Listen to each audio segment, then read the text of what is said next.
السلام عليكم ورحمة الله وبركاته، تحياتي لكم يا شباب.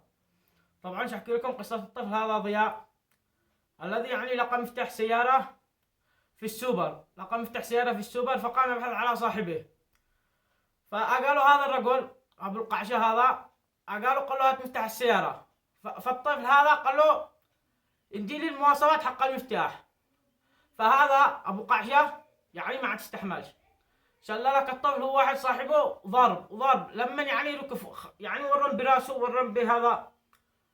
فهذا ابو قعشه سارق، كان يسرق المفتاح، مدري ما كان نيته فالولد ما رضاش يديه المفتاح حق السياره فقام ضربه. فالان مسكوه من القعشه من هنا وسحبوا لنا ملاءة صنعاء.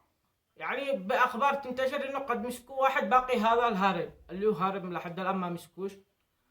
يمسكوا هذا ابو القعشه وسحب لهم سحب لهم ملاءة صنعاء. طفل اتقوا الله، طفل تقوم تفعل به هذا الجرام، ايش من جرام هذا.